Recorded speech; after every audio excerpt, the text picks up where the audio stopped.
Hello everyone, welcome to my channel. गुलाब पर नई नई ग्रोथ पाने के लिए और उसे इतना हेल्दी और घना बनाने के लिए हम अपने किचन से ही कुछ ऐसे प्रोडक्ट यूज़ कर सकते हैं जिससे कि वो एकदम हेल्दी और स्ट्रॉन्ग हमेशा बना रहे और उसमें कलियां जो है भर भर के आए।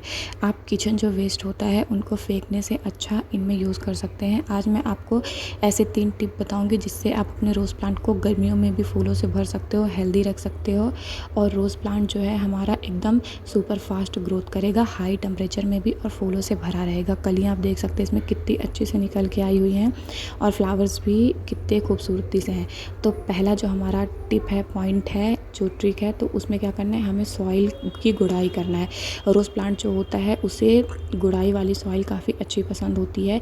उसको थिक सॉइल बिल्कुल नहीं चाहिए, उसको आप जितना ही गुड़ाई करते रहे वो उतना ही खुश रहता है।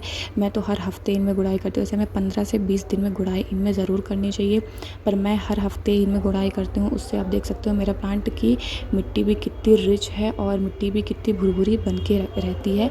इससे हमें बहुत फ़ायदा होता है। इससे जो है प्लांट में ऑक्सीजन मिलता रहता है और प्लांट जो है एकदम हेल्दी कंडीशन में बना रहता है। बिना किसी फर्टिलाइज़र के भी ये काम आप कर सकते हो। ये बहुत ज़रूरी होता है, हमेशा फर्टिलाइज़र ही काम नहीं आता है, कभी कभी नॉर्मल टिप भी हमें केयर भी उनको करनी पड़ती है।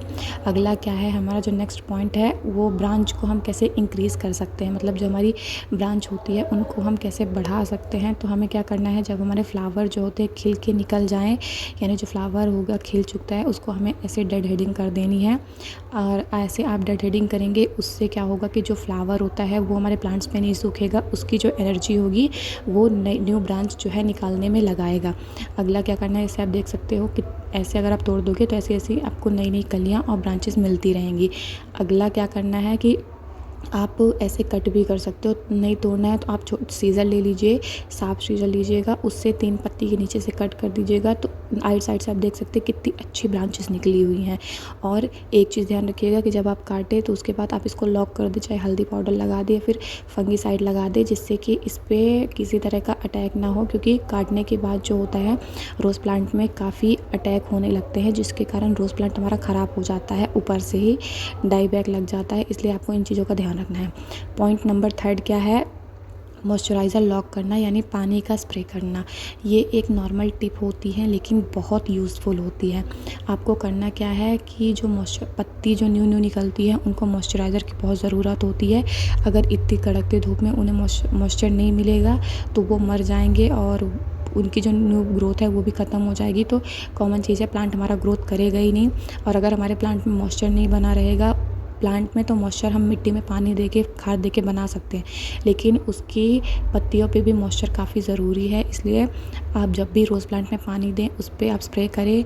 आपकी मिट्टी गीली हुई है तब आप उसमें पानी ना दें, लेकिन आप पानी का स्प्रे अपने उसमें ज़रूर करें। पानी का स्प्रे आप नॉर्मल कर सकते हैं, कोई इसमें कुछ ज़्यादा मिलाने की भी ज़रूरत नहीं है। नॉर्मल पानी से भी ये काफ़ी हेल्दी चलेगा और इसमें जो ब्रांचेस हैं वो न्यू न्यू ग्रोथ करेंगी। ये तो थे कुछ तीन टिप्स जो कि बेसिक हैं, कॉमन हैं, लेकिन यूज़ करने से इसकी जो आप बोल सकते हैं रोज़ प्लांट की हमारी ग्रोथ होती है वो सुपर फास्ट हो जाती है। और रोज़ प्लांट जो होता है गर्मियों में भी एकदम खिल के आता है, उसमें कोई बीमारी भी नहीं लग पाती है अगर आप स्प्रे करते रहेंगे तो। डेली अगर आप स्प्रे करेंगे तो जो भी एफिड्स या माइट्स जो लगे होते हैं वो हमारे रोज़ प्लांट की पत्तियों में नहीं लग पाते हैं, ख़त्म हो जाते हैं। उससे हमारा रोज़ प्लांट काफ़ी हेल्दी और स्ट्रॉन्ग बन के आता है। तो ये तो रही कुछ 3 टिप्स जो मैंने आपको अभी बताई। अब बात करते हैं हम इसके खाद की, कि हम ऐसी वेस्ट चीज़ें क्या हैं। तो पहली जो हमारी वेस्ट चीज़ है घर की वो होती है चाय पत्ती, बनी हुई चाय पत्ती, और दूसरा होता है एलोवेरा। ये एक इतने, मतलब आप बोल सकते हैं ग्रोथ हार्मोन इसमें होते हैं कि इससे अच्छी हमारे रोज़ प्लांट के लिए कोई खाद ही नहीं होती है। आपको क्या करना है, चाय पत्ती ले लेना है जो आपके किचन से ही आप बनाया के फेंक देते हो, जो चाय पत्ती चाय बनाने के बाद उसको धुल के स्टोर कर लेना है और एक दिन उसको सुखा लीजिएगा आप। और एलोवेरा को पीस के आप ले सकते हैं। आपको क्या करना है, 3 और 1 का रेशियो रखना है, यानी 3 आप अपने गमले में 3 चम्मच चाय पत्ती डालिएगा तो उसमें 1 चम्मच क्या है आपको एलोवेरा जेल का पानी लिक्विड डालना है। यानी आप एक एलोवेरा जेल की पत्ती ले लीजिए, उसको पीस लीजिए। पीसने के बाद आपको एक बाउल ले लेना है या फिर जिसमें आप वाटरिंग करेंगे उसमें 1 चम्मच में आपको 1 लीटर पानी डालना है और कम से कम ये जो हम वो बता रहे रेशियो बता रहे हैं ये 7 से 10 इंच के पॉट के लिए सफिशिएंट है। इससे बड़ा पॉट भी चल जाएगा, लेकिन अगर इससे छोटा पॉट हो तो आप 2 चम्मच ही दीजिएगा और इसको हर 15 दिन में आपको यूज़ करते रहना है। अगर ये खाद आप हर 15 दिन में अपने प्लांट्स को देंगे तो जैसे मेरे में भी नई न्यू ग्रोथ हो रही है और जितने खूबसूरत इसमें कलियाँ बन के आ रही हैं वो ज़रूर बन के आएंगी। ये जो वेस्ट चीज़ें होती हैं इनको फेंकने से अच्छा आप अपने रोज़ प्लांट में यूज़ करिए, क्योंकि ये एकदम वेस्ट होती है। एलोवेरा तो हम सब अपने घर में लगाते ही हैं और ये काफ़ी कारगर होता है, तो उसका यूज़ हम अपने प्लांट के ग्रोथ हार्मोन में कर सकते हैं। उसमें इतने ग्रोथ हार्मोन होते हैं कि जो जड़ें हमारी गर्मियों में सो जाती हैं वो भी एकदम हेल्दी हो जाती हैं, क्योंकि एलोवेरा की जो तासीर होती है वो ठंडी होती है और इतने गर्मी के मौसम में जब हमारे जड़ों को ठंडा मॉइस्चराइज़र मिलेगा, ठंडी ठंडी खाद मिलेगी तो वो ग्रोथ भी अपना सुपर फास्ट करेंगे।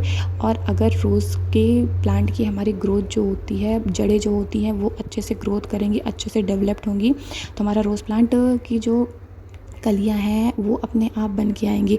अगर रोज़ प्लांट ग्रोथ नहीं कर रहा है आपका और ऐसे स्टॉप हो गया है तो आप ये जो कुछ टिप्स हैं इनका ज़रूर ध्यान रखें। इनका आप ध्यान रखेंगे तो इससे रोज़ प्लांट एकदम हेल्दी बना रहेगा और रोज़ प्लांट में ऐसी ही कलियाँ और फ्लावर आपके गार्डन में हमेशा बन के आएंगे।